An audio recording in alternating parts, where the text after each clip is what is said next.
Hello, hello, hello. Good evening, everyone. Thank you so much for tuning in this evening to our webcast and our presentation tonight. My name is Gabby Diaz. I work for Oregon Wild. Our mission since 1974 has been to protect and restore our state's wildlands, wildlife, and waters for future generations. I am so excited to be joined by Chad Brown and this incredible lineup of panelists, and we'll meet them in just a little bit tonight. But I first want to start this conversation by saying that everyone at Oregon Wild, including myself, are thinking of those who've been affected by the fires across the state. Please be safe, please be prepared, keep in touch with each other, take care of each other, and thank you so much to all of those who are helping fight those fires, who are offering their spaces, who are providing foods, giving donations. That is so critical right now, and my heartfelt gratitude goes out to you.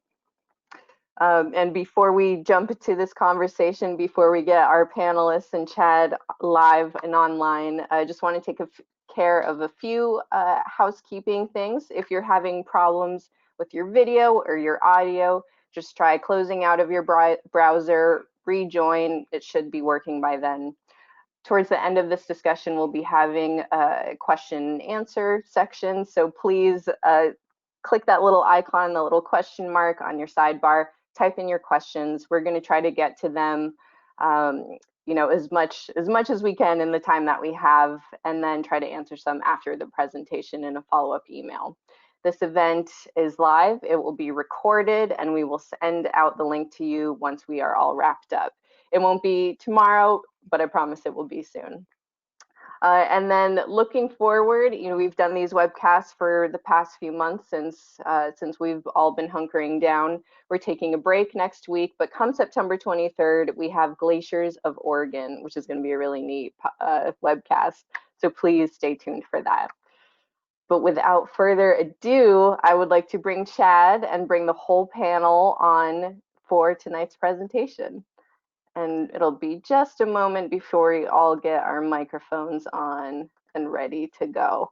And then I will see you all at the end.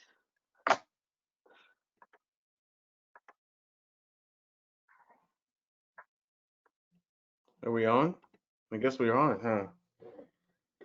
Yeah, so good evening, everybody. And it's a pleasure once again to do part 3 here.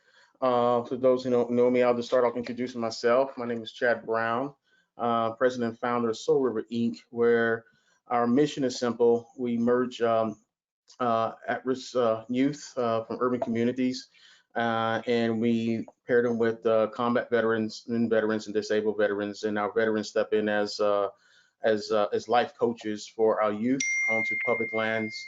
And our ultimate goal is raising our youth into environmental ambassadors for tomorrow to help protect our wildlife, our fresh water, and many other environmental justice things that are happening, basically. This is an awesome new panel here. This is a panel of new, what we call it, Mavericks, new folks of color, of diversity, many different backgrounds that are doing some amazing work and new work in this space of the outdoors tied to public lands. And so people will get an opportunity to hear our discussions. And we have some really awesome questions that we're going to be having a dialogue with these awesome folks here. And I'm just going to pass the baton off to Courtney. And Courtney, if you can just introduce yourself, talk a little bit, and pass the baton. Hi, everyone. My name is Courtney Lanctot. I am the owner and founder of the Unpopular Black. The Unpopular Black mission is essentially to encourage adventure beyond the stereotypes and narratives of what Black people don't do. So anytime you've heard a rebuttal to let's go hiking, fishing, enter any sort of adventure activity, most adventure activity, to an average Black person, and there's a 50-50 chance that you receive the response of, we don't do that, or those are white people activities, in a PC type of way. And so I start to ask why is that a white person thing, or why do we not do that? And so also I'm in the process of creating the National Black Adventure Directory, which that will be a nonprofit. And that is to help create representation and access and information for Black adventurers of all levels, those who don't even know where to find information to gain access to the outdoors, as well as expert level adventurers just looking for new spaces and activities. And so, yeah, that's that it. I will pass the baton on to Doug. Hi, I'm Doug Barclift. I own Big Bus Paddle Sports out of, we'll say, the South Sound region outside of Seattle, Tacoma. It is a mobile paddle sports operation based in my school bus. We rent paddle boards, and I feel like this is just a great entryway for people to get out and experience the Puget Sound and our surrounding waterways. I'm also an avid climber. I've been fly fishing out with Chad for a couple years now. Huge fan of trail running and surfing, and generally any of those sorts of things. Backcountry snowboarding as well. So I will pass this off to Orlando. Hello, ladies and gentlemen. I am Orlando Childs from Campfire Evolution. I'm working on a lot of things. Right now, I'm working on we have a lot of empty lands out here, a lot of empty parks that aren't being used, and I would like to incorporate ways to involve the youth, the at-risk youth, people who are in underdeveloped societies, look at me, underdeveloped neighborhoods, especially children under the spectrum of autism, and people with behavioral issues. I want to work on getting them outdoors, getting them more access to outdoor activities. And that's the basis of what I'm doing. I mean, I hate to bank off of Courtney and Doug, but that's kind of what I'm doing over here is trying to provide services to the outdoors, like just like everyone else here is doing. So That's awesome. That's awesome. That's awesome. And thanks for everybody sharing a bit about yourselves. And we're just going to dive into it and start having this. The goal is just really, having a really good, strong living room conversation. And I'm just going to kick off with the question, and feel free to jump in. And well, I'm just going to call it Orlando or Doug or Courtney. Either one of you guys feel free to jump in. But the first question is, let's have a topic, discussion on, what does public lands mean to you? And do you feel you are included in the work and the space that you are developing or are making happen? And what does that look like to you, basically, as a POC? I'll take that one. So public land to me just very much is the spaces that, whether it's from a neighborhood park where I can hang up my hammock, or it's backcountry snowboarding, as long as it is on BLM or public land or national park or state park. If it's public land, if it does not say no trespassing, I should be allowed there. I should be allowed to adventure freely. Do I always feel safe to adventure freely? No. Do I often question, or when stepping onto certain lands or situations or adventures, do I stop and think, all right, Court, what is a possible backup just in case you get in trouble? In this situation, I am also the only woman on the panel.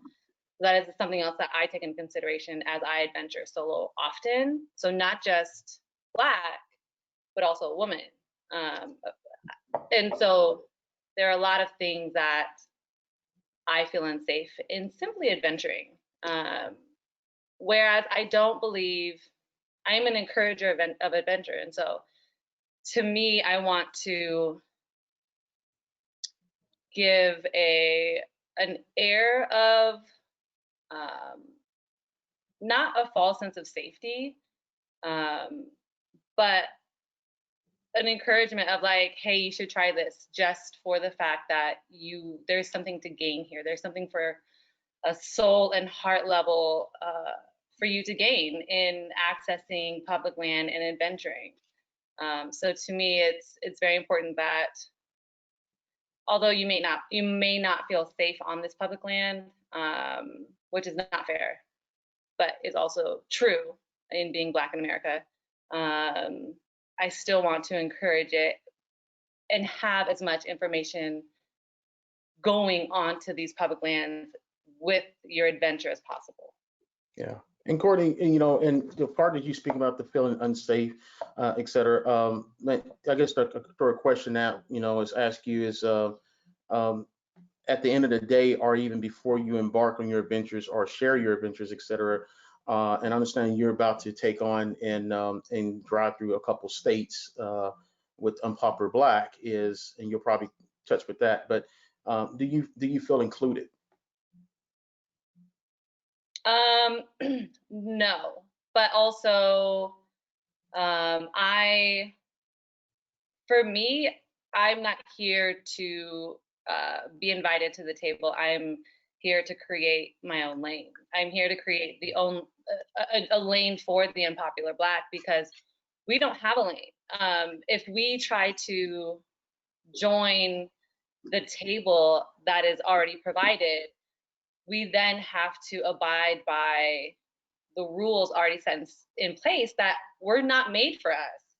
I mean, public lands literally were segregated, and we literally could not step foot onto them when they first were implemented. National parks and even public lands and neighborhoods.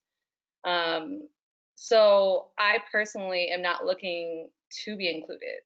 I'm looking to show up and say, hey, what's up? I'm here. But do I need to be welcomed? No. Does it feel better to be welcomed? Absolutely. Gotcha. Right on. Awesome. Doug, what do you think? As far as like what public land means to me, I'd say that, very basically, it is just a natural space set aside from urban development to preserve our natural resources for the benefit of future generations or current generations, for the benefit of our, humanity's sake. But as far as feeling, what does it actually mean to me now as an outdoors person? I feel like, public land means something visceral to me. I've learned over the years that I feel most comfortable in a wide open space, whether or not it's the open ocean, whether or not it's the desert, or whether or not it is a mountain terrace or a mountain setting. I feel most comfortable and at peace in that space, which doesn't mean that I don't function extremely well in the city, because I'm still a city kid at heart. But if I'm looking for a great place where I can just sit and breathe, I'll take the desert any day. I'll take the mountain range any day. I would love to just be able to sit and gaze out over water. I think if we were going to say, do I feel included? No, I don't feel like I was included originally. Originally being in like the education of public land spaces. I didn't know anything beyond what this is a public space. It's a monument or it's a museum, and you can go there as the public, and that is public land. But I didn't know anything about Bureau of Land Management, BLM. I didn't know anything about wild and scenic. I didn't know about, the closest thing to a national park I always thought was something that I had seen as a cartoon. I went to parks with my dad. I didn't register as a kid what that park was developed for or from. it was just a reservoir where the water was kept, but I Yeah. didn't have a understanding of the concepts and the policies behind those spaces. Now, as an adult, that has become something that I've just become equally passionate about.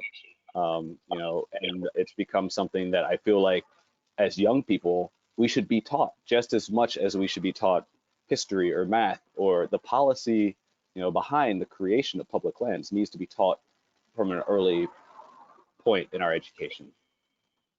Yeah, I totally agree with you, Doug. And I didn't, I'm the same way. I didn't know about all, BLM and refuge and national parks, et cetera, until later in my life and everything. And I wish a lot of that was, introduced even in school, basically, where we have the opportunity to learn about, public lands, et cetera. But it's kind of, if you're not in that space, it's almost privilege information, and if if working within the conservation world, et cetera, those folks would know. But, your random folks that's, hustle and bustle, living every day, inner city, et cetera, it's, when you mention refuge, that's a question mark, big time, so, but yeah, but speaking of inner city, I mean, in urban Orlando, you do some work in that you're potentially working on, but go ahead and, talk to us, tell us your thoughts. So for me, public lands, that's my therapist, that's my doctor, that's my gym, that's my grocery store. When I think of public lands, I think of like just a way for me to escape whatever.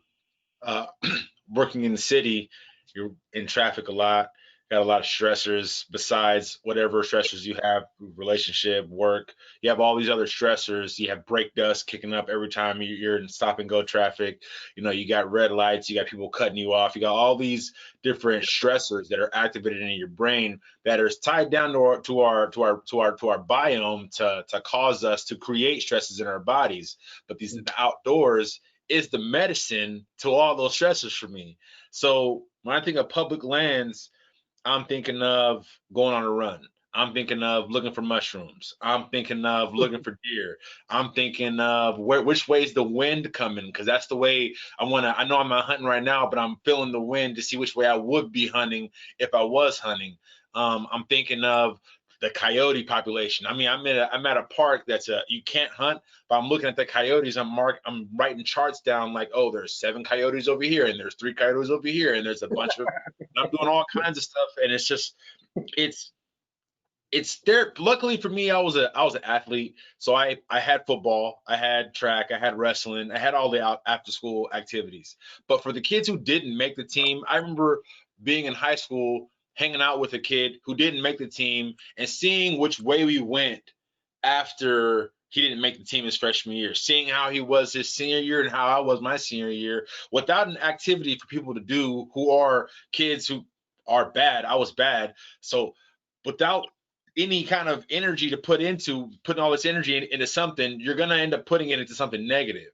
So if I could tune whoever can't make the basketball team or the wrestling team or whatever, even if children with autism, if you can't, whatever behavioral issues you may have, if I can steer that extra attention into pulling back a bow or into going on a hike or into looking for mushrooms or into just looking at birds, wanting to mountain climb, anything and anything at all, if I can turn that energy into something positive, I can change.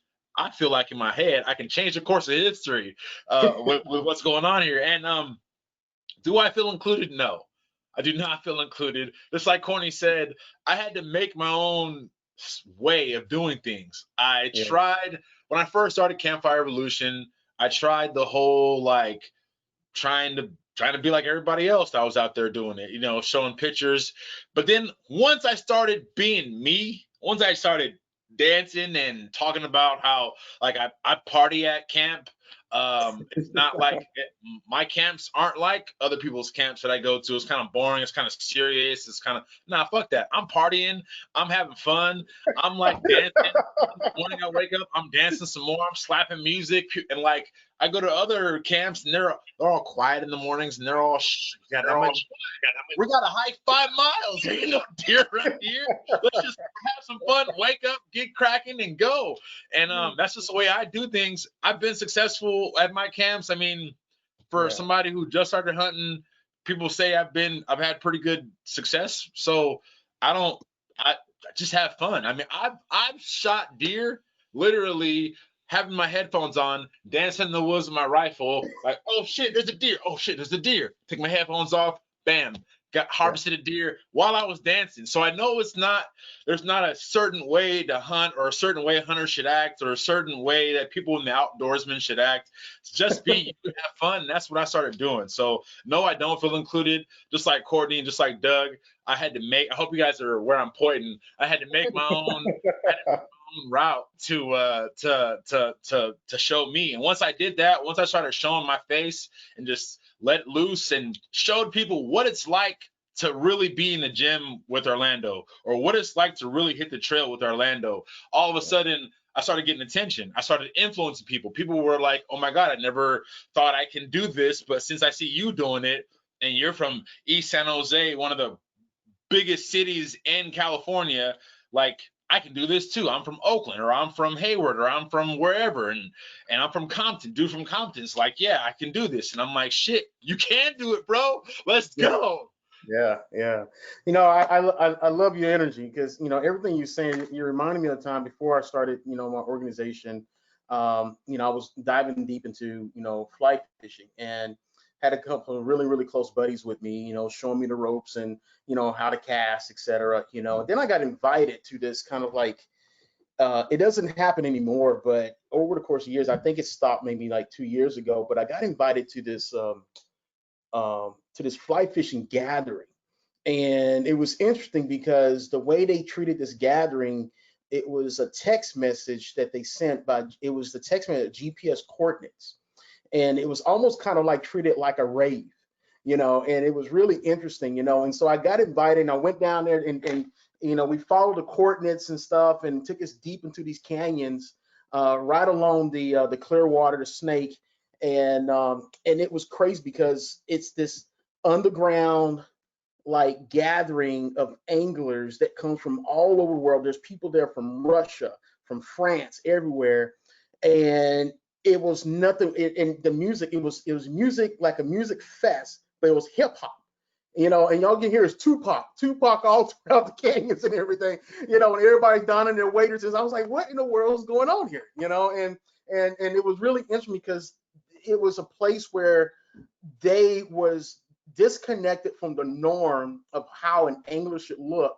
And this was an underground gathering of many different people that was, you know, going against of what the norm is and just being themselves. And so it was every night that we were there. I mean, it was everything from Eminem to Tupac, you know, and everybody had their own style and everything like that. But, and that's the thing, I think that's the beauty about, you know, going into nature, especially, you know, people of color, you know, we do have a different way of how we come into nature. You know, we do have, there's a style that comes into place here. You know, there's this culturally music, style, even fashion, you know, fashion across. Is someone about to say something here? Oh, I thought someone spoke. Sorry, you know, but fashion plays a big role, even in the mainstream. And in the mainstream, you know, folks get inspired off of what they see in the outdoors, especially people colored, you know, and they bring it back. So it goes back and forth and everything, you know. But there's definitely a different approach in how we present ourselves when we go into nature. And I'm not for sure where that, you know, that stigma of the quietness, et cetera, where that comes from, you know. But definitely everybody's unique and different in their own way. You know, you have many different people show up and into interesting spaces and stuff like that. Before I go on to anything, anybody want to chime in on what Orlando was speaking about, et cetera? I do, just based off of like, you know, so granted, I am one of those people who, when I'm in nature, I'm cool with music, but like, I'm good on like blasting, like don't blast it. Just based off of like, I'm in nature. I want to hear nature vibes, not city vibes. I left the city Yeah. to back to nature, right? So, but I also, it also depends on who I'm with. Like, one of my close friends who actually is the one who introduced me to adventuring. Anytime we go camping, it's like his music is on loudest it could be. I don't know if this is appropriate for this conversation, but anytime we're out, I always am just like, this is niggas in nature.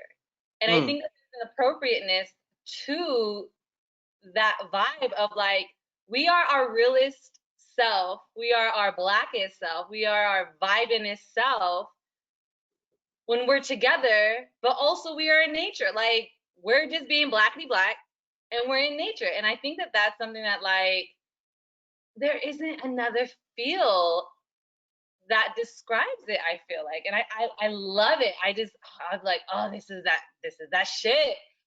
And it's okay because, like, if I didn't want that, then I'll go by myself. Or I'll go with my friends.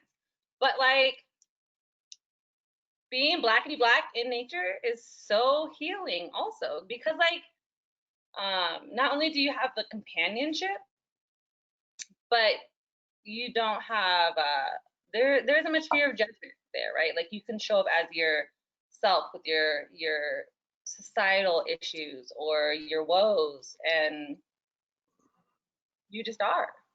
Yeah. Right on. Right on. Thanks for saying that. And that's some good info there, Courtney. Yeah. So we both mentioned this a couple times, but I just want to kind of have a little deeper dialogue on this topic here, and the topic is fear. I want to talk about that and go a little bit deeper on the fear tied to public lands. The history. There's history there. And but yet we are moving forward, and we're still moving forward, and there's things that still hubs in our spaces in the wild, etc. And Courtney, you did a great job. I'm going to just pass the baton with you because you did a great job just shooting some descriptors and stuff. But maybe if you can go a little bit deeper, like, and define what does that fear means to you, and as a woman in the outdoors, what is it? What is the fear of you for you? So I'll share an example of the first time I ever went camping solo. It was in October. So I'm sorry, I didn't introduce it. I live in Colorado. I live in Denver. And I just felt called to try camping solo a couple years back, and it happened to be very beginning of October, like first or second weekend of October. And the place that I was camping is about 6.5 hours from Denver. And so I drove down and I stayed the night in the Airbnb the first night, so that way it would be bright day, so I can get acclimated to the campsite. Excuse me, before, with like plenty of daytime, right? Because as a woman, I need to make sure that, like, I know where I'm going, I know what the surrounding looks like. Like, there are factors that I have to take into consideration, right? So anyway, so I'm in this town, I'm like getting ready to go, and I stop by Walmart, and I'm looking around, I'm like, holy shit, it's hunting season. Literally hunting season. So like, I'm in this small Colorado town where there is tons of white men. And so not only the idea of, like, the fear of like animals or whatever, right? What if, I ran into a bear, or, because again, this is my first time camping solo, so I'm like thinking all the worst case scenarios. But then I'm like, what if I'm camping and I run into a white man who is just like, you don't belong here, and decides to do something about it. And so, like, nothing happened. And granted, like, I'm a pretty friendly person, and so I think there are levels of that. But like, I had friendly interactions, but also, like, you know, I'm going on this road trip, and something else that I have to take into consideration, which I never really did before, but sex trafficking is real as shit. And I have to, like, I'm really good at being aware of my surroundings, but it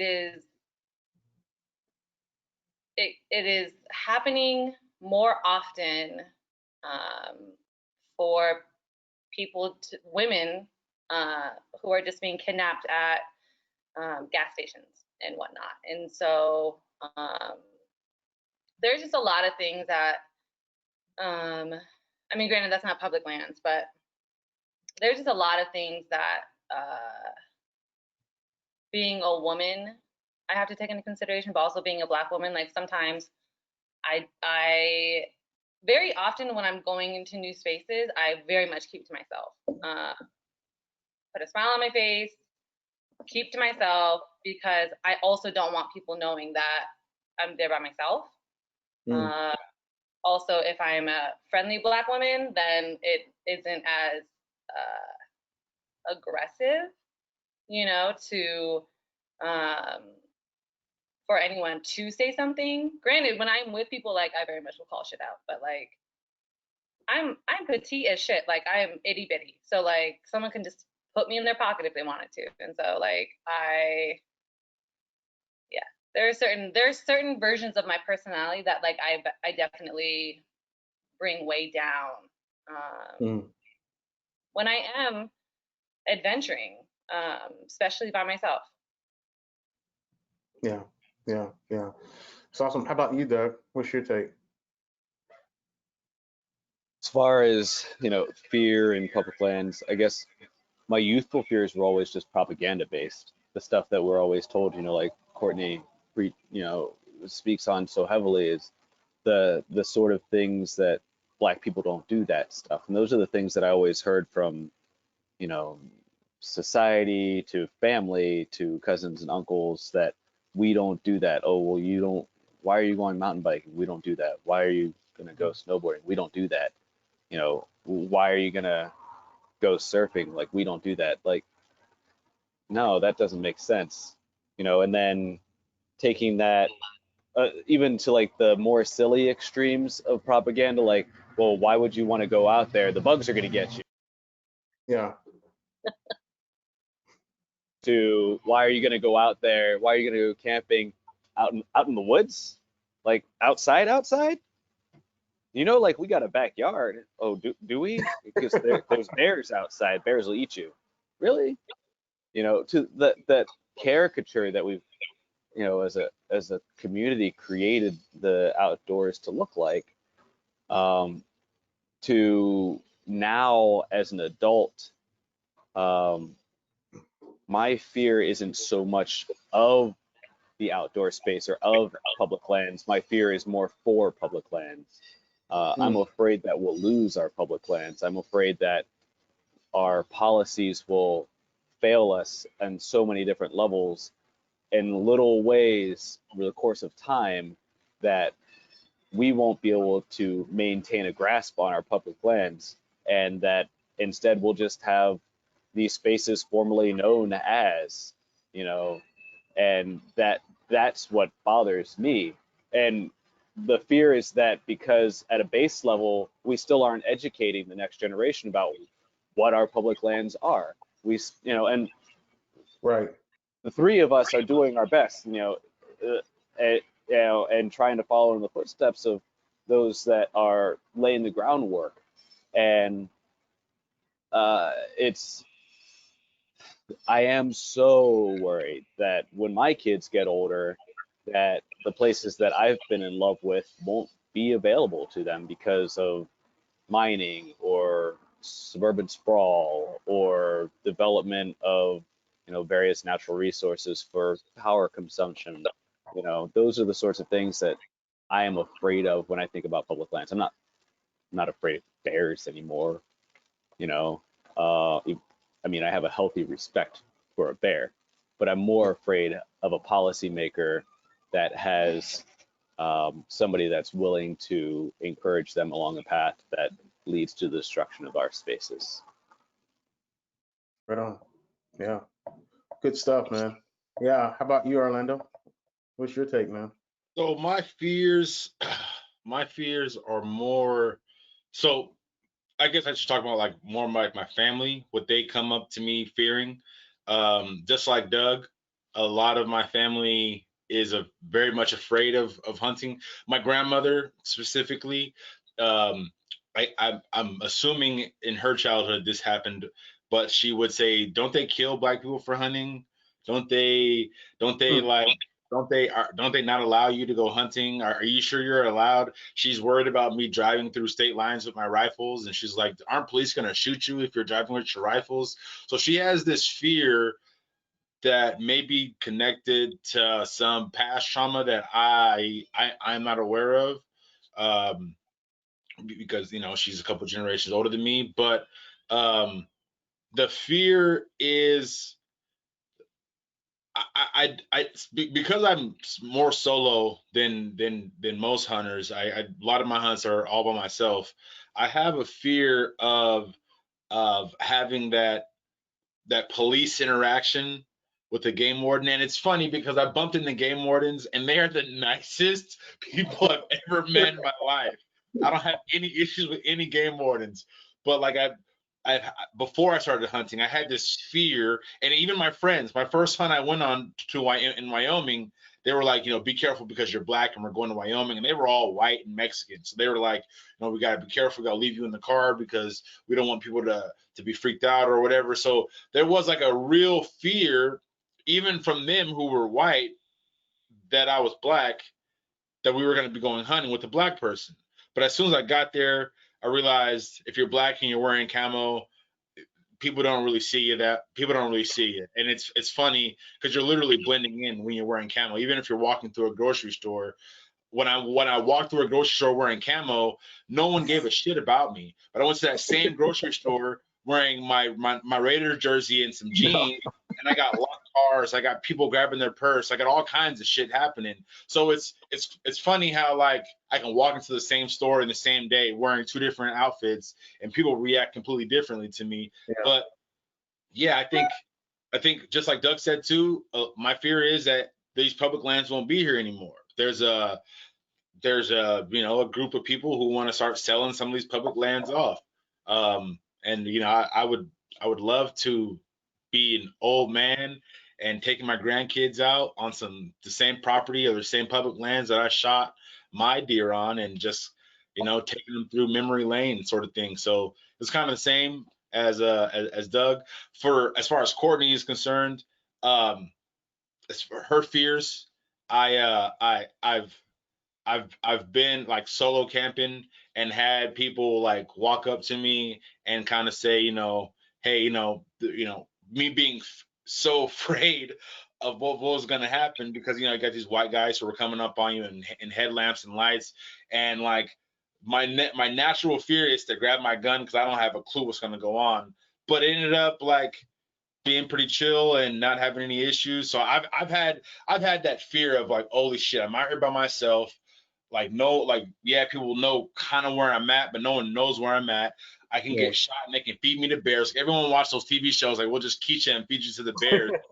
So it's like I've had this fear, but then once I got over that fear, I realized that most people are too fucking lazy to go out there just looking for people to murder, especially nowadays. So it's less likely going to happen. And if you have a smile on your face and you're nice, people tend to not really give a shit. So there's fears, and then there's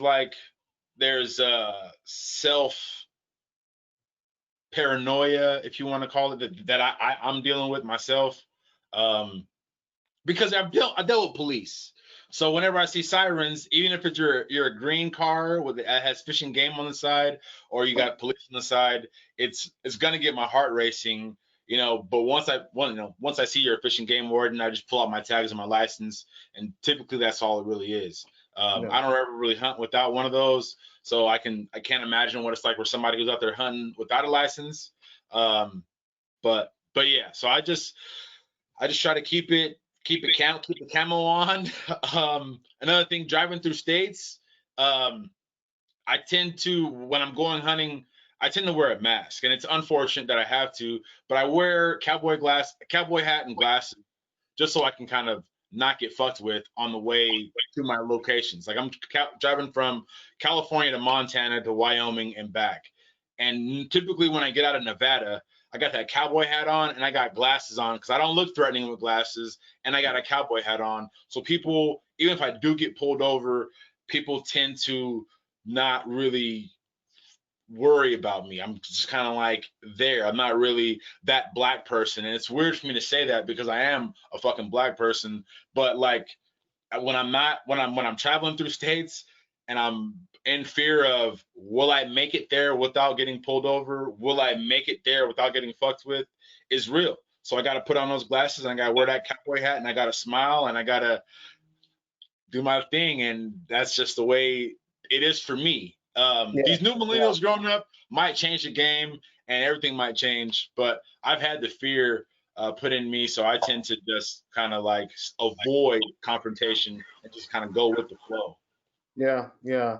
Fear is really interesting. With my, just to chime in and everything, I think, listen to the three of you guys, I struggle with all three, and there is paranoia there, and but there's also, that history piece that comes in the flow. Even with my parents, Orlando, it's Orlando, excuse me. Even today that, when I go out on public lands, uh, go into the wild or do some overlanding, whatever the case I'm doing, and if I check in with my mom and my dad, it's and because this happened not too long, this probably like maybe 2 months ago, but I was, going to the outdoors, and I said, yeah, Dad, I'm gonna, go do some off-roading and do some overlanding, and I'm gonna, find me a spot and camp and fish, etc. And he was like, his response was, do you really have to go out and camp by yourself? Can't you go to a campground where there's a lot of people there?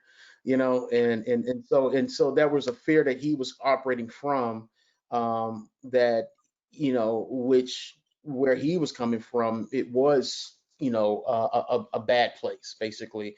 But at the same time, he was kind of sharing that, and I was like saying, no, Dad, I'm good. But when he said that, and it kind of sunk in me, and so it kind of like he instilled a little bit more fear in me, where I started to operate from, and I was like, oh goodness, like, wow, all I need, to do is get caught up in some mess by myself, and how I'm going to get out of that. But I've also been in situations where, I've talked about it in one of my articles, but I've been shot at, warning shot, and that was real. That right there, that turned my world upside down. I mean, the most scariest feeling is to be out there by yourself in a vulnerable situation where, that comes out of play, and you don't know how to write that script to move forward, you start to respond really emotional, and you start to dive deep and hide and get the hell out of it, it's real. It's real, and so yeah, some of it can be, you know, uh, shared, fear can be shared, et cetera, but some of that stuff out there is real. But at the same time, and I would throw this back to you, and to all three of you guys, I'm going to personally say it's not really the outdoors that is fear. It's really the people of our experiences that we have probably have encountered or come across in our day-to-day lives of dealing with, like, racism and hate, et cetera, and the things we see.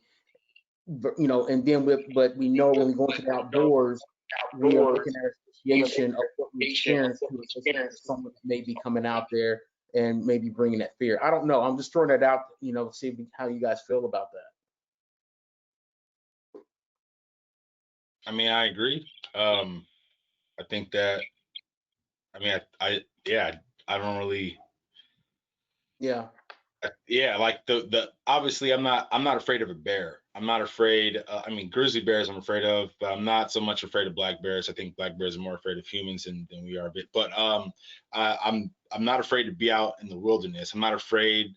I know how to look for signs of snakes, and I know how to avoid that. And I wear, 10-inch high boots. So the things that will kill you in nature, I try to plan for, like weather, predators, and being, properly hydrated and stuff like that. So those things I don't fear at all. But it's like you said, it's the people that instill fear. Like my grandma, she's probably gonna call me before I leave and remind me to have a flashlight and have my glasses, and have my cowboy hat, and it's yeah, like you said, I do agree with you. I think it's the people around you that create these norms for people. Like, you're not black, you're not supposed to be hunting. Like my best friends have said to my other friends, wouldn't call them best friends, but some other pals I went out with who were like, you're black, you got to wait in the car because we don't want anyone to know that you're with us while you're hunting, because we don't want that. We want to get access to their property. That was basically what it was. Is we were knocking on doors to get access in Wyoming, and for some reason they had this fear that if the landowner saw us with a black person, that they wouldn't let us.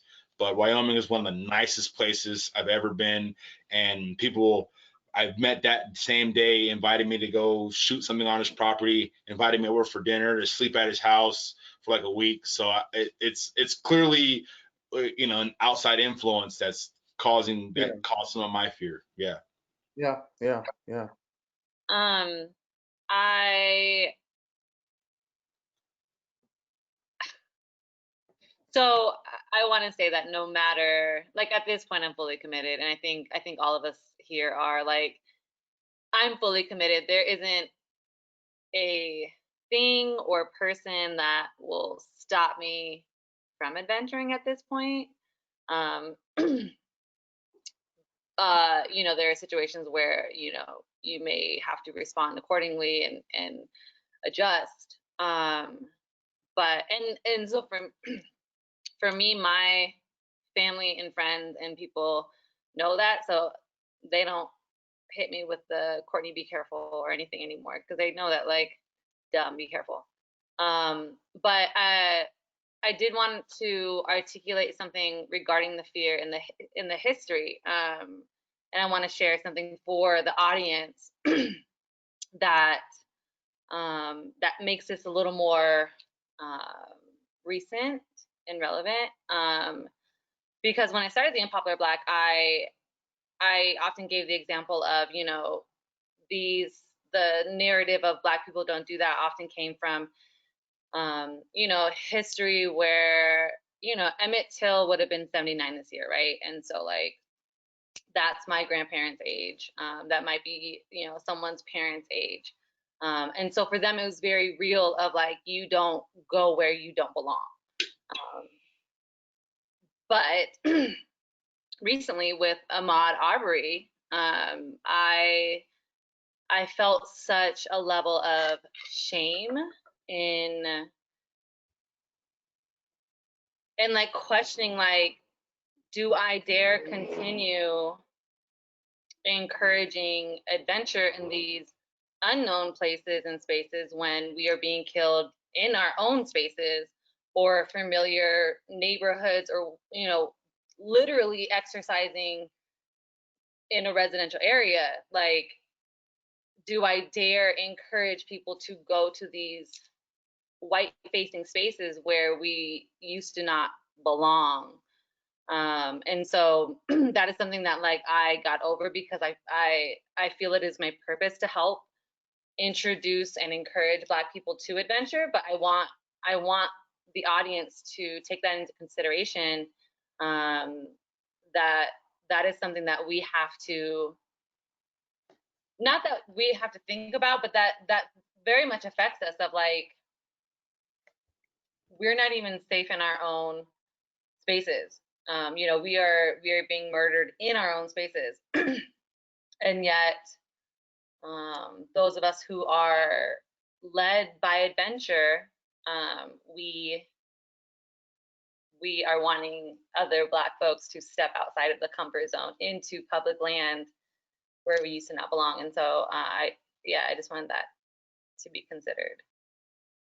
I think that's like a really good thing to make note of. Honestly, that right now we have all of these sort of.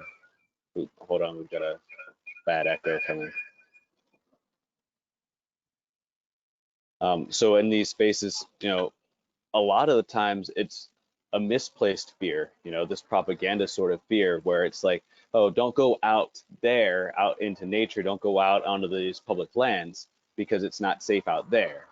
But the real place where we're not safe, where I don't feel safe, is the space where I should feel safest, which is going for a run in my own neighborhood. If you wanted to ask about fear, where do you experience fear? Where do you experience anxiety? It's the grocery store. It's the public spaces that are in my neighborhood. Especially after Ahmaud Arbery was killed, I think I had become complacent in my awareness and my self-awareness in urban spaces, whereas now I am hyper aware, I'm hypersensitive to the urban spaces. And when I'm, when I'm out in nature, when I'm out, in the sound by myself, I can put that away. I can take that hypersensitivity and put it away. I mean, and I've been, I feel, that there's definitely something to be said for the fact that, Courtney's going out as a woman by herself. And I don't know that experience, and I don't even have a space really to talk on that experience, but every time I hear that and I hear the associated fears with women by themselves in the outdoors, it's like an extra level of concern. And the closest thing I can equate to that concern is the level of concern that I place when I'm walking into a place in an urban space. I'm always looking for, exits, or somebody with shifty movement, or somebody that's just following me through too many aisles in the grocery store, or if I'm just watching cars making too many turns that seem too familiar while I'm running, in my neighborhood, which I honestly, I haven't run in my neighborhood since Ahmaud Arbery was killed, if I've been running at all. So if there is a fear to be placed on public lands for me, it is not the far-flung public lands. It's not the backcountry, so to speak. It's the public lands where there's just this unfathomable anxiety that I experience. If somebody was going to say, where do you experience fear in public lands? It's the anxiety that I experience in a public place where there's too many people for me to be attentive to all of them. Yeah. And that's recent. It wasn't always that way for me. That's recent as of the last couple of years. It's become more and more and more real, and it's become more and more tangible and visible, to myself and to the people around me. They notice that I'm more and more on edge, and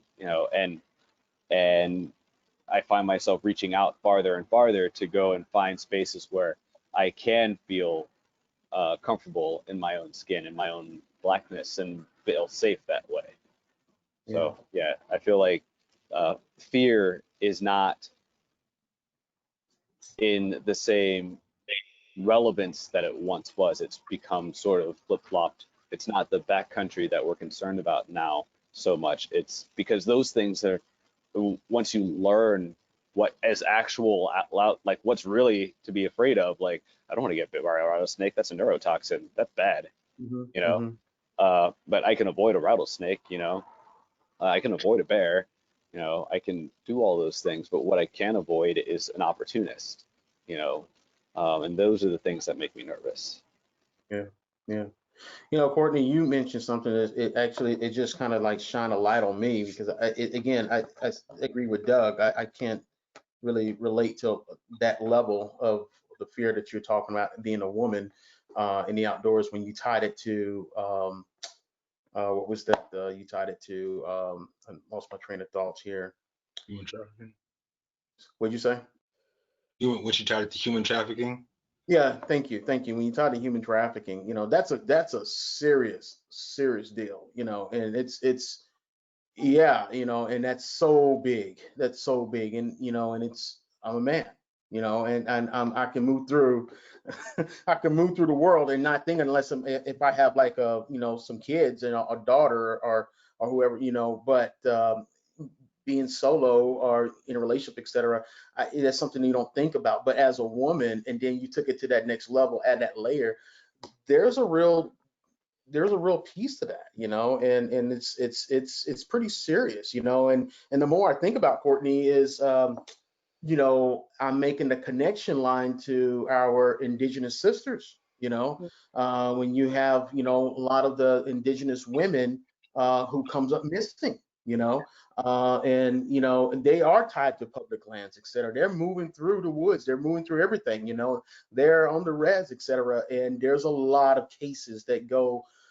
missing every year, and it's and we don't know what else. Some of them could be murdered, some of it could be, human trafficking. We don't know, but that's a big thing, and it's something that I just never crossed really my mind to look at it in that angle, what you're talking about. But I appreciate you bringing that up, though. But if you want to speak about that, go for it. But that was really good that you brought that up, though. But yeah. I mean, I don't think that there's much to say on it. Yeah. And in regards to this conversation, I don't think it's necessarily relevant. Sure. I think it's just one of those that, like, for me, I love to create thought-provoking dialogue, even if the dialogue doesn't happen until later. But just something for people to think about outside of their own perspective, because also that's the point of this conversation, right? Is introducing our perspective to people who may not have access to this level of candid conversation. Right. So, like I said, there's nothing that's going to stop me from adventuring at this point. Like, it's just a matter. And also, like, there's a level, because adventuring for me is also showing up as my truest self. And granted, like, there are times, like I said, where,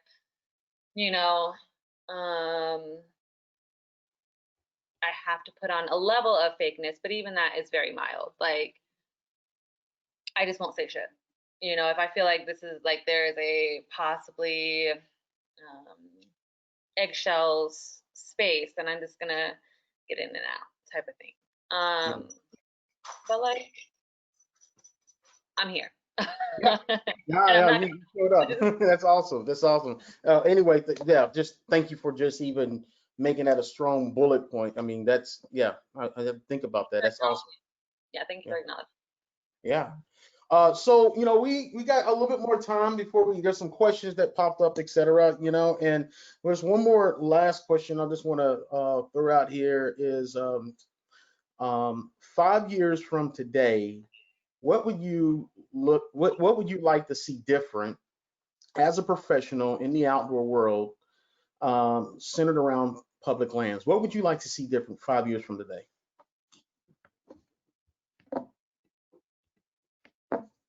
I'll go first, I suppose.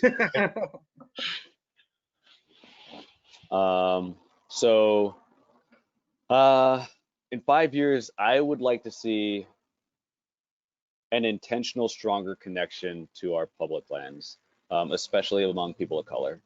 I think that honest education about the land and its origins and who gave up the land, who was taken from, that needs to be included from the get-go in our education system.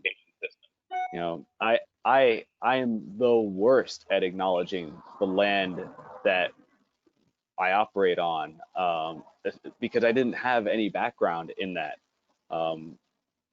sense, especially with regards to indigenous populations, and I'm still terrible at it.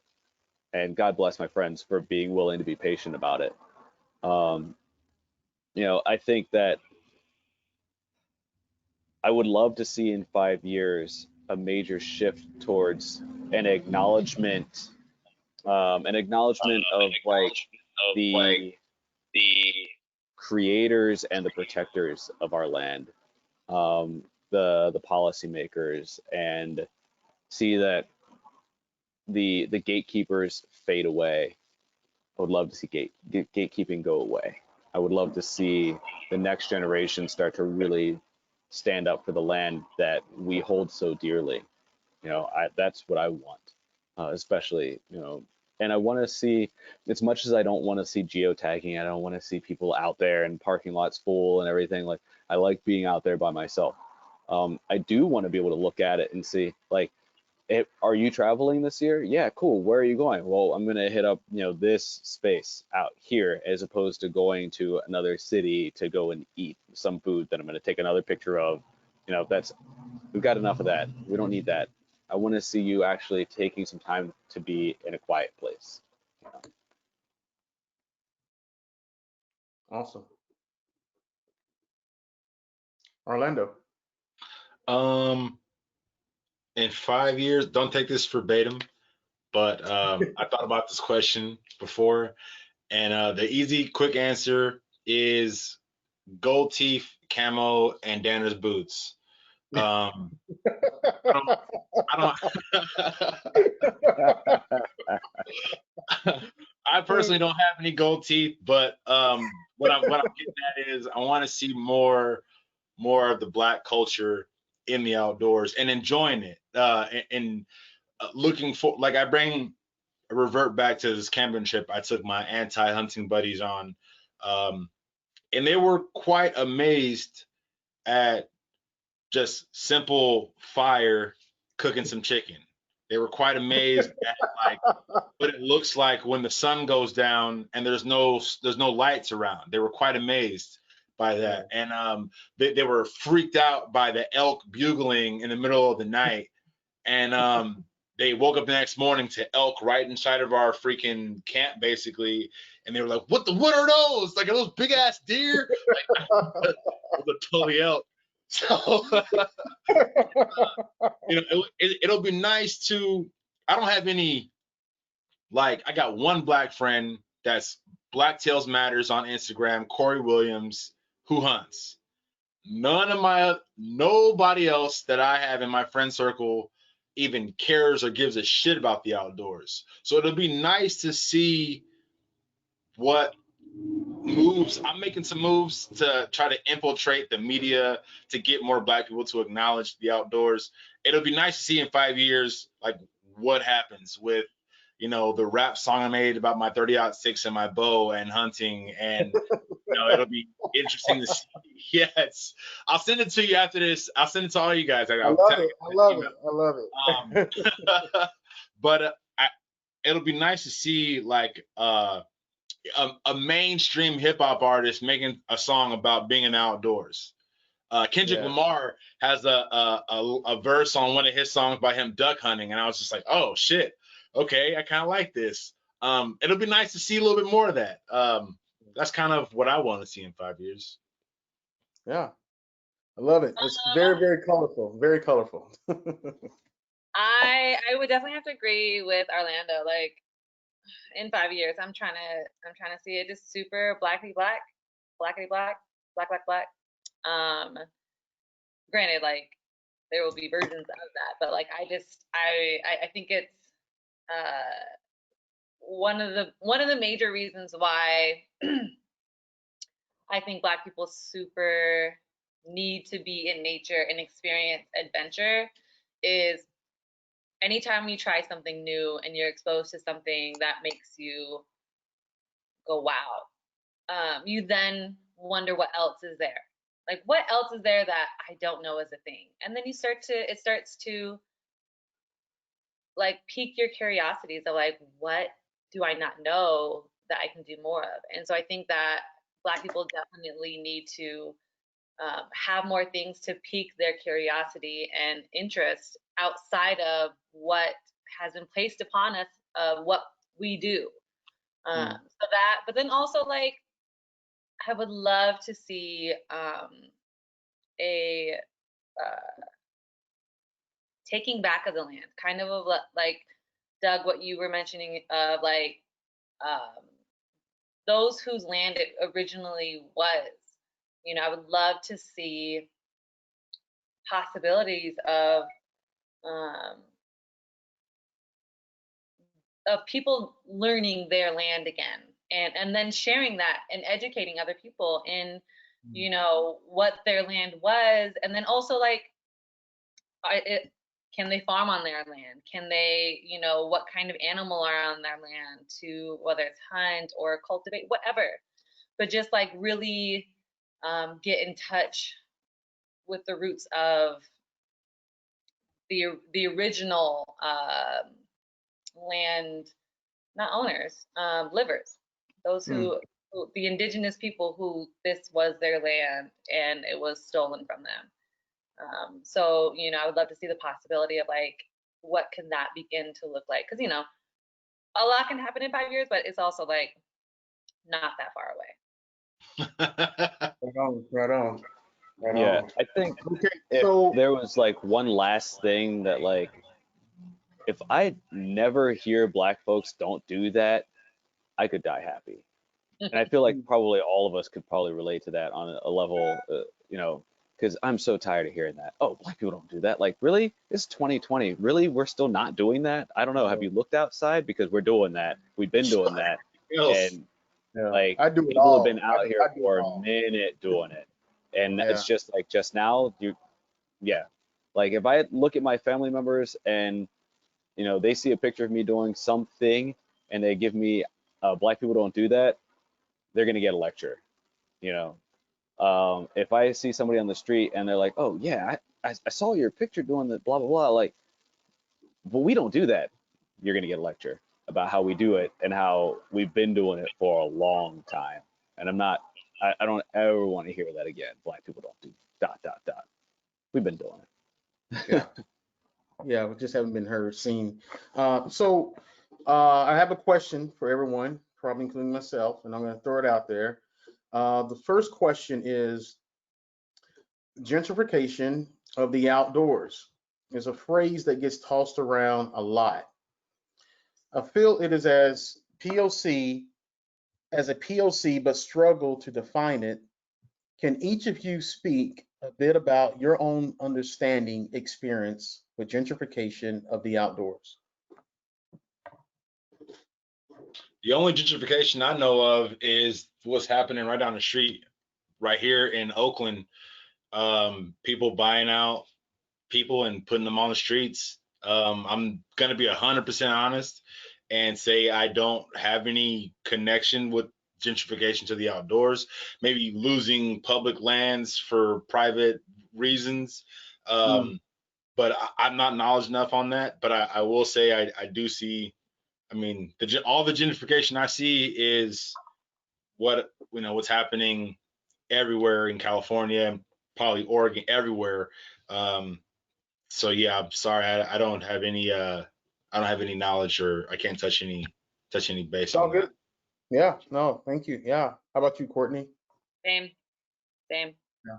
Yeah. How about you, Doug?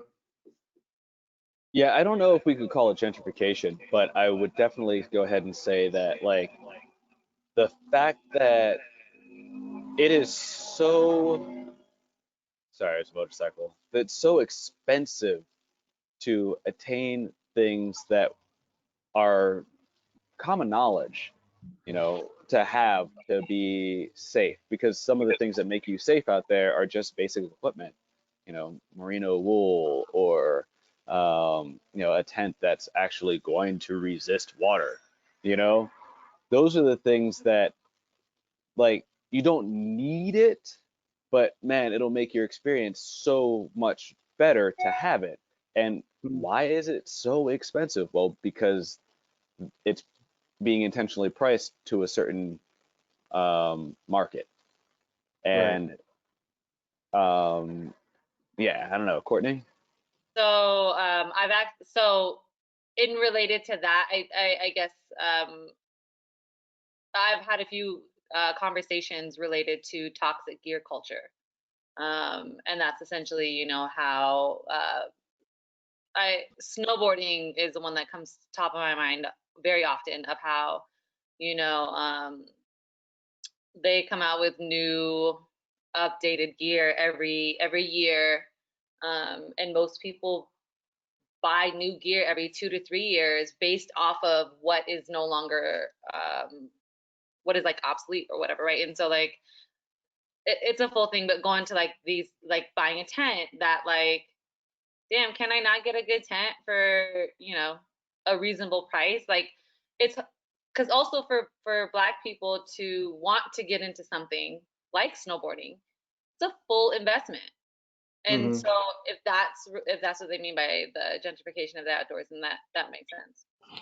Yeah, Oh yeah. I mean, pricing stuff is, even in my own business, I get told every day, oh my God, your prices are so low. Well, it's not because I'm thinking about a profit. I'm thinking about just making this a gateway.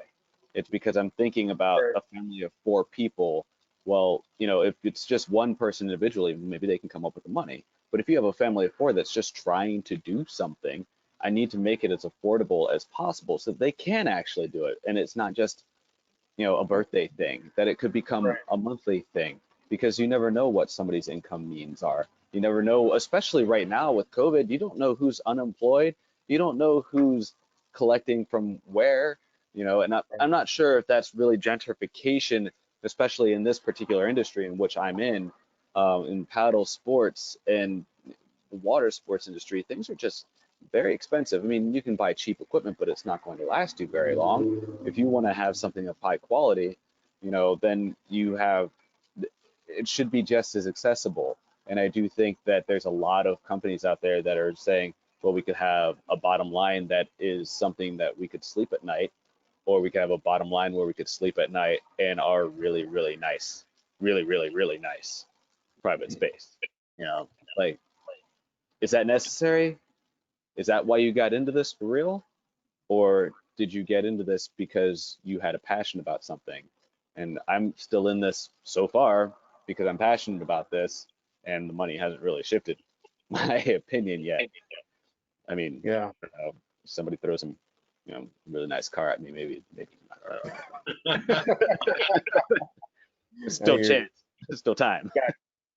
So we have a second question here. How can we make commercial outdoor places more appealing to people of color?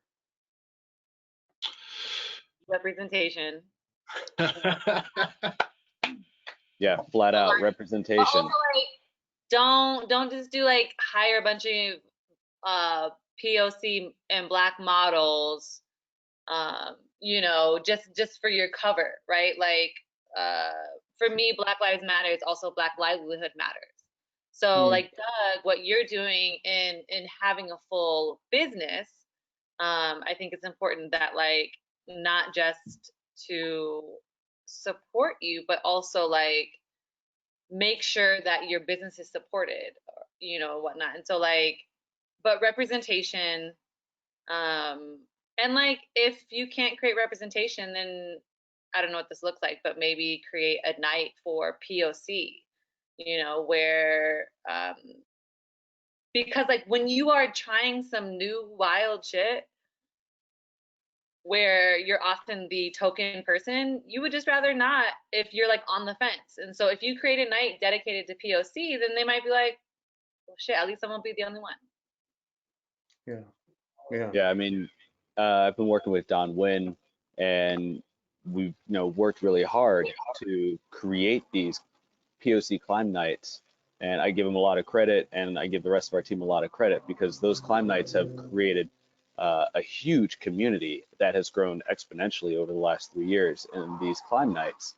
And I think just in that, you know, representation, the outdoor industry has a terrible track record of hiring like the same 6 like token Black people. And granted, I love you guys, but there are a lot of us out there, and I'm always shocked when I hear from these corporations that say, "Oh, where do we find them?" What? Yeah. Really? Really? Where do you find? is your Instagram broken? Your Google must be broken. You know?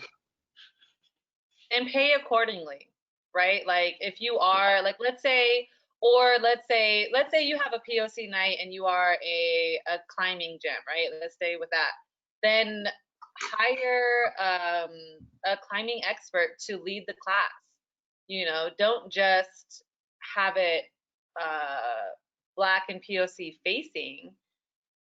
Like, pay people for their expertise, pay people for what they do, hire people for what they do. Right. Because also not only can they then teach a class, but then you are also creating a connection of trust of like, if I want to continue doing this thing, maybe I can get private lessons from this person. Mm-hmm. Awesome. How about you, Orlando? Same representation. You hit the nail on the head with that one, Courtney. I feel that there's I'll just speak from my own example.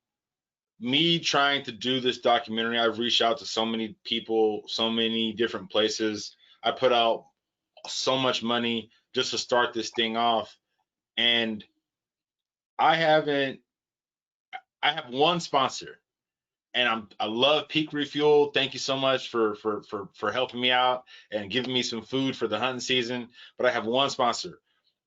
Other people are confused why I only have one sponsor right now. I don't know why. People are talking about how they have 4 or 5 sponsors by the time they have like 2,000 followers, and I don't know how. I don't know why. I don't really care, because I'm here regardless. I'm gonna make it happen if I got somebody behind me or I don't.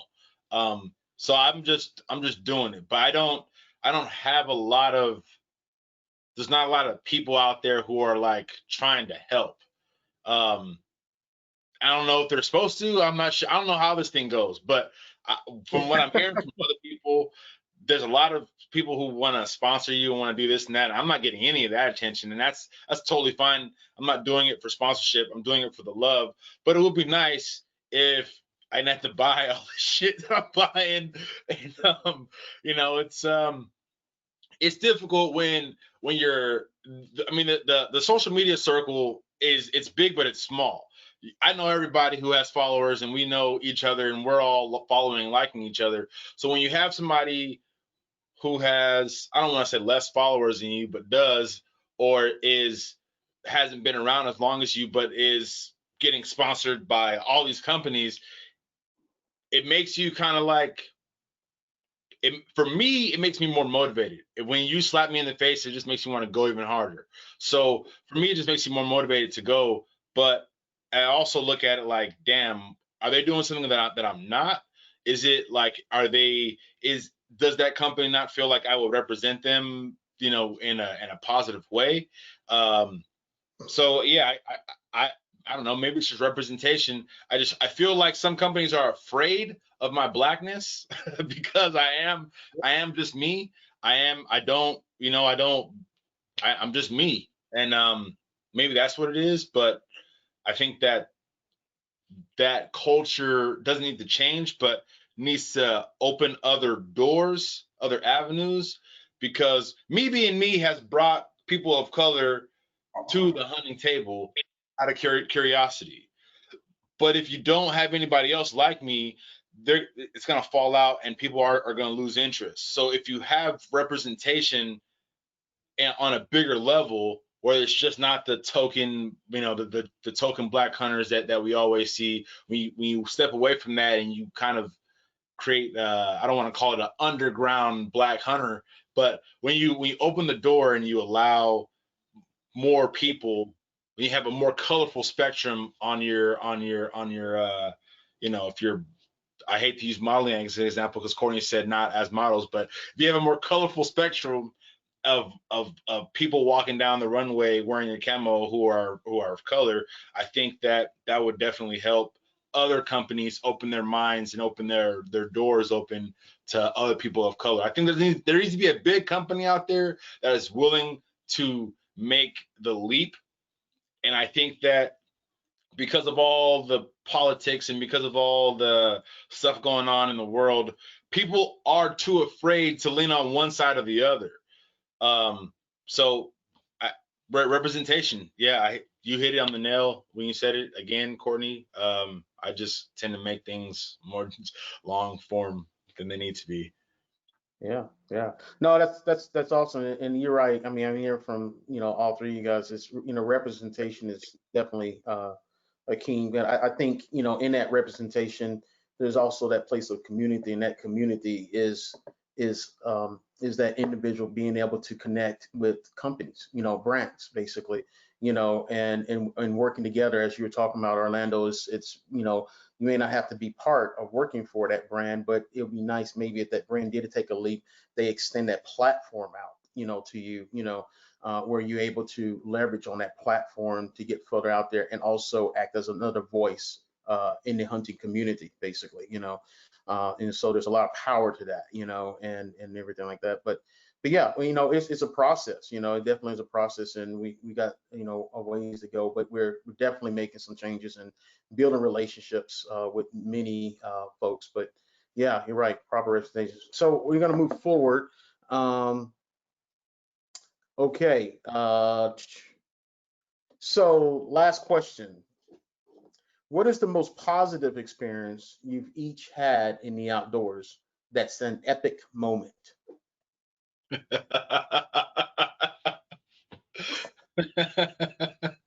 I'm sorry. You might want to go first. You go ahead, Orlando, since All you right. don't, Go you're busting out the seams, man. Go ahead.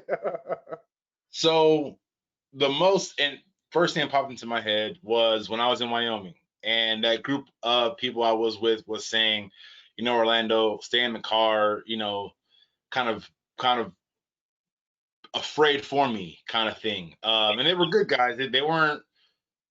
I mean, they were probably racist somewhere in there, but they weren't. They cared about me. So when it was after a hunt, unsuccessful because we had no clue what we were doing. We were driving back to the hotel, and it was like a third day. We had like 3 more days left. I said, pull over. I see a guy. There's 2 deer in his trunk. They're huge. Let's talk to that guy and see what he knows. So we pull over. We get out. I introduce myself. I start talking to him. Immediately, he says, "Hey, what kind of tag do you have?" I tell him what tag I have. He's like, "Hey, I lease some land over there. You want to come fill your tag?" So immediately I was like, "Yeah, sure, I'll come fill my tag." So I filled my tag. The next morning we had breakfast at his house. Had coffee. I met his wife. I met his daughter. We drove to his property. I shot a deer. Then he's like, "Hey, you have any more tags?" And I was like, "Yeah, I have this tag." He's like, "Oh, my buddy has some property with that tag. Come on, let's go fill that tag too." And it was just like this boom. Like, these motherfuckers don't know what they're talking about. It is not like that out here. It is smooth. And like, that was probably the like, holy smokes, this is a whole new world. Like, a whole new world. And it was just like blew up in my mind, man. And that sits in my heart about Wyoming till this day. Like, I'll hunt Wyoming every single year because of what I experienced that first time I went. So that's what'll stick with me. That's awesome. That's awesome. Courtney? So that is such a hard question, because I've seen so many awe-inspiring places, and I'm such a I go by like how something makes me feel. The one that always sticks out in my mind, and I'll try and make this really short. It was my first. I did a 2-month road trip through from Denver up to Oregon, down California, Arizona, and then back over the course of 2 months. And this is 2019. And there was a point where I was in California. I was in Redwood National Park, which is huge. And I had planned out my campsite, and I got there for sunset, but it was really underwhelming. I was like, this is boring. I don't want to sleep here. I want to wake up somewhere super dope. So sun is setting. It's January. Sun is setting, and I'm like, Courtney, if you don't fucking find a campsite, like we don't. One of my main rules is like, do not set up camp after sunset. Like, just because again, like I like to know where I'm at. I like to be able to see what's happening around me, blah blah blah. And like I was car camping, so it wasn't I didn't. When I'm camping solo, I usually car camp just because it feels safer. So anyways, I'm driving along, and I end up driving for like another 45 minutes till I'm just like, I finally see, you know, the camp symbol. By this point, it's dark as shit. It's hella foggy. I turn, and I look over, and there's like, I don't know what they're called. I'm pretty sure they're elk, but are they called like packs? What a bunch of elk. A herd or a gang of elk? Okay, yeah. Hella. Like, and also I don't have any service right now. So I'm like, do I keep going? Like, so like I actually U-turn. I'm like, bitch, if you don't go. So I go through, and I'm on this road that is like out of a Disney spooky ass haunted house type. Like the trees, like if you guys have been in like Northern California where the trees are like super mossy and like, right? Spanish boss. Just wild. I am also in my car, which is a car. It's a sedan. The road is definitely like wannabe borderline off-road. I'm like, bitch. But like nothing in my gut tells me it's unsafe. So I'm like, all right, fuck it. Let's just keep going. Let's just see where it goes. I passed a state ranger or a park ranger on the way. They didn't stop, so I'm assuming like it was okay, right? Like if it was something dangerous, they would be like, you should probably not proceed. So I was like, okay, let me keep going. I keep going for about another 20 minutes, and finally I get to a sign that says I'm at. It's a beachfront campsite also. So I'm like, fuck yeah. It's called like Clam Beach or something. Anyway, so I pull in. It's hella muddy. It's hella like potholes and like all that shit, right? I find a camp spot. It's dark as fuck. I make food, whatever. I can hear the ocean, but because I can't see it, I'm thinking it's like, okay, it's probably like on the edge of a cliff and the ocean is like down there. But it's so loud, like I know it's within like, you know, a couple hundred feet. Anyways, I go to bed. And I wake up the next morning and I'm literally 100 feet from the beach. It was the coolest shit ever. Like, I wake up on the beach after this dumbass trek, and it was one of those super magical ass, like, you couldn't have predicted this. I couldn't have planned it. It was so dope. Nice. Nice. Awesome. Thank you for sharing that. That's really cool. Yeah. How about you, Doug? Bring it on. I'm like Courtney. I've got a handful of epic moments, but I think that, you know, since I'm in the bus, right, I'll talk about the one that like moves me towards paddleboarding and surfing in general. Is that why I chose paddleboarding is that years ago when I was much younger, my dad still does this. He goes to North Carolina and goes to the Outer Banks, and I'm not sure what it was. Maybe I'd gone to go and get a surfboard to rent for the week, which was super cheap back then, but instead I ended up with a paddleboard. And so the guys asked me, "Hey, have you ever been paddleboarding before?" I said, "No, man, but I've been surfing, and I'm real bad at surfing with a shortboard, but I like longboards." I said, "Well, you know, try this thing out." And said, "Okay, well, can I take it out in the waves?" And they were like, "Well, yeah, you can take it out in the waves, but you know, it's really more, you know, for flatter water." I said, "Okay, cool." So I'm in the Outer Banks in North Carolina on the sound side, and I'm by myself, which is how this seems to work for everybody, right? It was that we're just by ourselves. I don't know why. Where are our partners? We don't have partners for this stuff. Why don't we have partners? I've got climbing partners, but if I'm fishing, I'm by myself. If I'm out for dawn patrol, I'm by myself. Like, well, you guys want to go outside and hang out together? because apparently we need partners to do stuff. Anyway, so uh, I get the paddleboard out into the sound, and I'm paddling along by myself. It turns out it's the easiest thing in the world to do is stand up on this thing. And I noticed that there's some weird shadows in the water, and the sun's above me, and it's blazing hot, and I feel like I'm getting blacker by the second under the sun. Like it's just hot.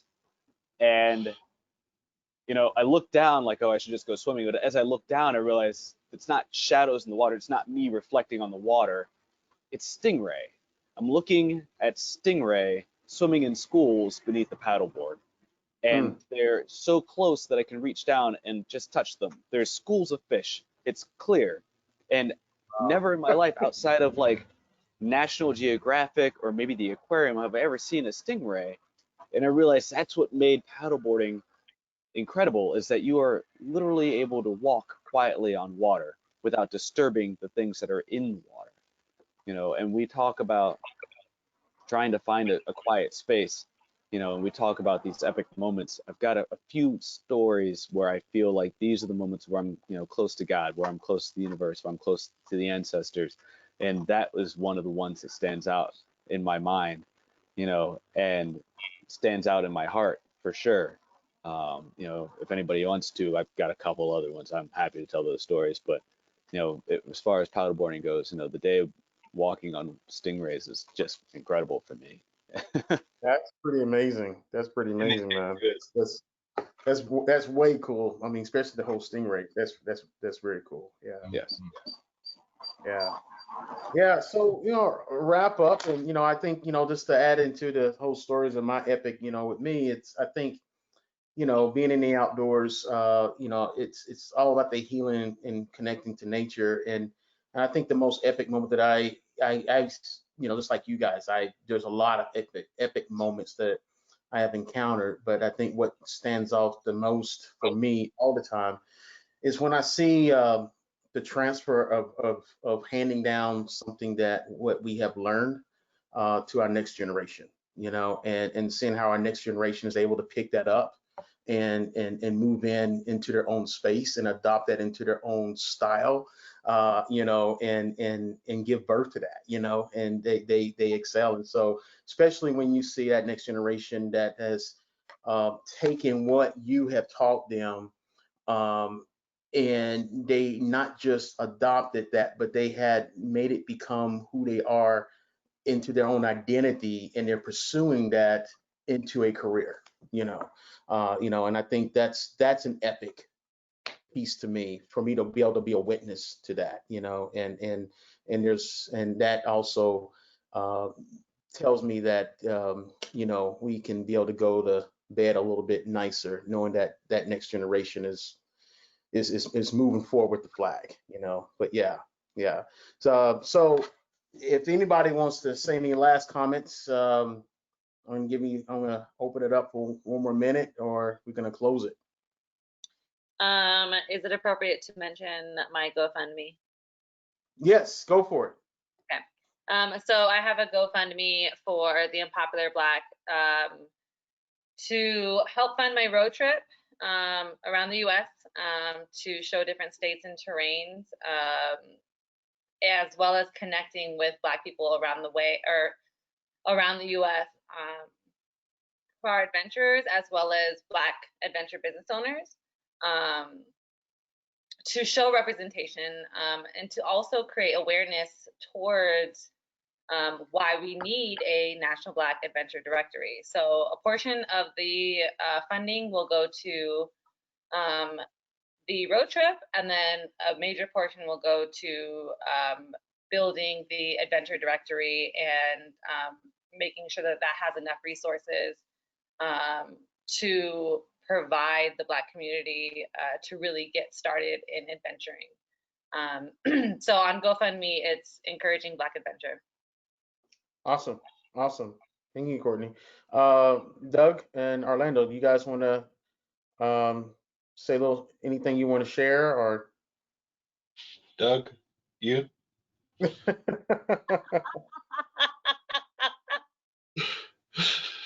I'll go ahead. Along those lines, sure. If you guys wanted to check out Climbers of Color, I would be thrilled to see any of you out here in the Northwest come through any of the gyms. Make sure you make your reservation and COVID-friendly stuff. We also still have some programs running this summer as far as climbing is concerned, and look for 2021 schedule to be coming out soon. If you happen to be flying into Seattle, do people do that anymore? If you happen to be driving, I think I'll still be here through September, God willing. That if we have a lot of nature here, and especially here in Tacoma, it's incredible. We've got so much to see just in the sound. So we're out here, and I'm really stoked to have been part of this panel, and I can't wait to see what comes of it and see where everybody grows. And I wrote down everybody's 5-year plan. Hold you to Nice. Gold teeth and camo. Yeah. Orlando. Yeah, just like, follow, subscribe. Join me on my journey as I attempt to film it all. I'll be submitting it to the Badlands 2021 Film Festival, and just vote for me. Yeah, right on. Yeah. Yeah, and to everybody, my nonprofit or my nonprofit organization, Soul River Inc. If there's always any donation, whatever, you can always go to the website, donate. And there's many other POC organizations out there that are doing some really awesome work as well. Encourage you to reach out, explore, do some research. This amazing panelists here. You got their information, and Gabby, who was part of Oregon Wild, will be able to share that information as well if anyone is interested. Be looking out for a new initiative that I'll be launching, which is Love is King, and this Marmot just launched a little sneak preview of that on their Instagram, and so feel free to go check it out, and you'll start seeing a little bit more up and comings of this new initiative as well. And yeah, and so really appreciate everybody on the panelists and everybody chiming in tonight. And I just want to say thank you very much, and thank you to the participants for joining and sharing, and also to the audience out there, the listeners. We are in some really interesting times, challenging times, and these times is definitely calling more for a stronger community to lock up hand to hand, standing strong together to make this all work for everybody. There's unfairness. There's voices that are unheard, and in order to dismantle the hate, the bigotry, the racism, the history, etc., is by us coming together and showing love for one another. Step into the spaces and take a stand for one another, for the ones who can't stand or the ones who cannot speak out. And that's what it's going to take. It's going to take us to step up for one another and bring everybody together, basically. These times are dark, but at the same time, there's always a light in the darkness, and all of us has to be the light for this. So thank you for tuning in. Really appreciate everybody, and I guess I'll see you guys out in the wild somewhere. Yeah. I sent all you guys the song on email. Check it out. Give me some constructive criticism. Let me know what you think. Seriously. All right. Can't wait to see Thank them. you guys. Good. Thank you guys so much. This was so good. So much Yes, fun. thank you. We'll see you all soon. Yeah. Bye. Bye. Okay. Bye-bye.